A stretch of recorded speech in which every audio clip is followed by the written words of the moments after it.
Welcome back po dito sa Daily Dose of Tarot 111. Kamusta ka ngayon? I hope nasa mabuti kang kalagayan, pampisikal, mental, emosyonal o spiritual man yan. Ang video natin ito ay para lamang sa mga Pisces na may malawak na kaisipan. Kaya po pakatandaan na hindi lahat sa inyo ay makaka-resonate. So try nyo pong tignan yung inyong natal chart, Sun, Moon, Rising, and Venus. Paano nyo nga ba yun makikita? Type nyo po sa Google, natal chart. And then click nyo po yung Astro Cafe na link. Dapat alam nyo kung ano oras kayo pinanganak at kung saang lugar. At kung bago ka lamang po dito sa aking channel, please subscribe and hit the bell button para lagi kang updated. Kung nais mo namang magpa-private reading, makikita mo yung link sa description box, Tarot Intentions by Aliana Reyes, or you can type directly sa Facebook, Tarot Intentions by Aliana Reyes. Yan po yung page natin, at mag-ingat po kayo kasi may gumagaya sa atin. Tayo po ay page, hindi tayo link. And as of this time ata, nasa 17,000 na yata yung ating followers sa Facebook. At kung di pa kayo naka-follow, follow na din po kayo doon. Ayan, mag-iwan ka na rin ng bakas para naman malaman ko kung sino ba yung mga active dito sa aking channel.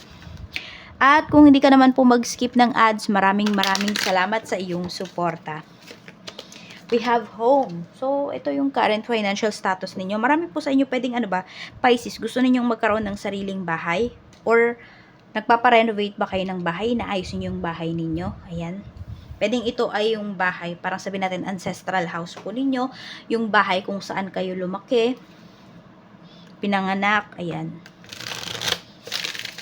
Meron pwedeng nagpapagawa kayo ng bahay, sinisinop or nagpaparenovate nga, basta parang sinisinop ninyo yung property ninyo. Ayan yung pinapakita. Temperance. Mukhang matagal mo rin talaga itong pinag-ipunan. And marami sa inyo, pwedeng hanggang ngayon po, ito talaga yung plano ninyo. Na kapag kayo ay nagkapera, magpapagawa kayo ng bahay or ipaparenovate ninyo yung inyong bahay. Kaya lang, wag mo siyang ipagsasabi. Marami kasing kumukontra sa'yo dito. I don't know kung ito yung ancestral house ninyo. Kung ancestral house nyo to, madami talagang tututol. Kasi, pwedeng sinasabi nila, pag ikaw yung nagpagawa, edi sa'yo na yan. Yan. We have temperance energy here Baka meron dito nag-aaway dahil dito sa bahay, no? So, pag-isipan nyo pong mabuti. If you have the money na, tas maraming tumututol, pag-isipan nyo kung papagawa nyo pa ba yan. Or, papaayos or paparenovate nyo pa ba. Or, bibili na lang kayo ng sarili ninyong lupa, yung nakapangalan talaga sa inyo, at doon kayo magpagawa ng bahay. Maging matalino po kayo dito, maging wais kayo doon sa ilalabas ninyong pera. Kasi, hindi po biro yan. Tignan natin ano ba yung blockages. Sino ba yung hadlang sa kaperahan mo.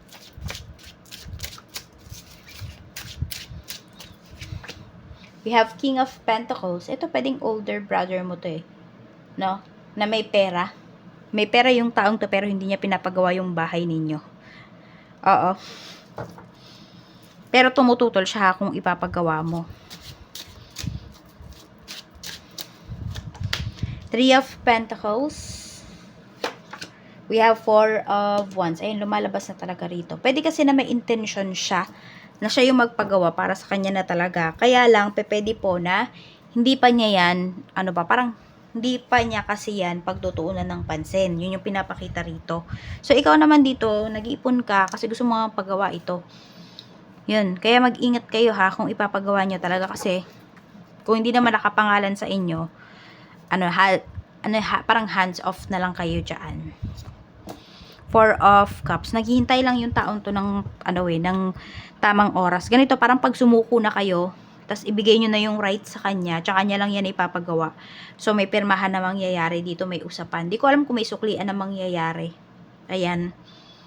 No, kaya wag po kayong gagawa ng action towards dito kung ano man tong property na to na hindi nakapangalan sa inyo. Sabi natin, yes, nakapangalan sa parents mo, pero baka hindi kasi nila naayos.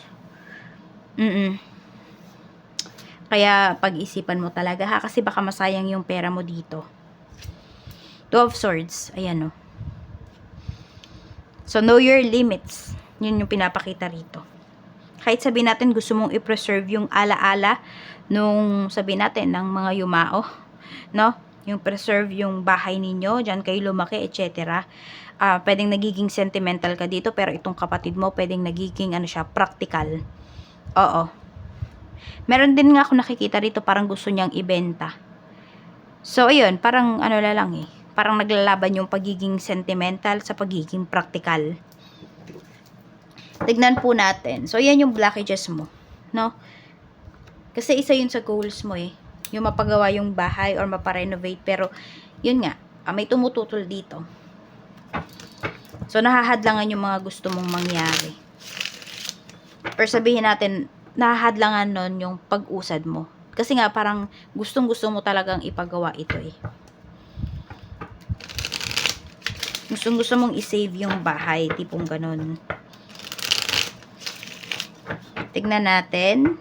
Your financial challenges ngayon. 7 of Pentacles. 5 of Wands. Tignan mo, may nag-aaway talaga rito. We have 2 of Cups. So, your financial challenges ito. Pwedeng ito yung gusto mo, no? Pero hindi kayo parehas nung, kunwari, asawa mo. More on asawa na yung tignan natin dito, ha?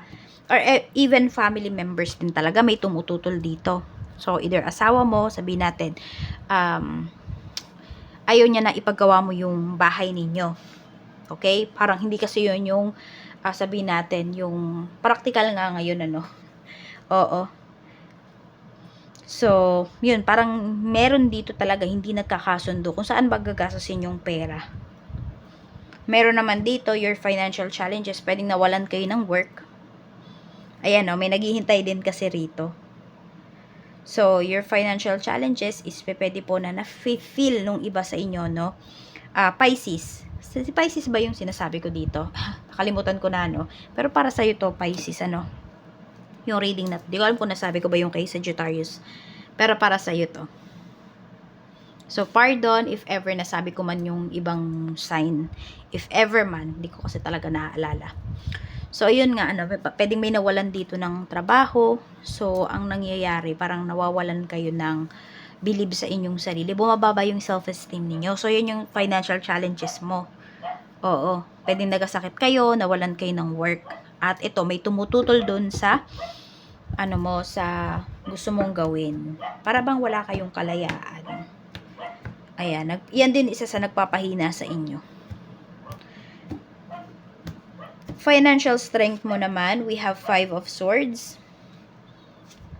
We have 7 of Cups. Ito ang financial challenges mo. Nakikita ko rito. Every time na merong naninira sa'yo, every time na merong tumututol sa'yo, pero more on naninira, mas lalo kang ginaganahan para magtrabaho. Mas lalo kang ginaganahan para gawin yung goals mo.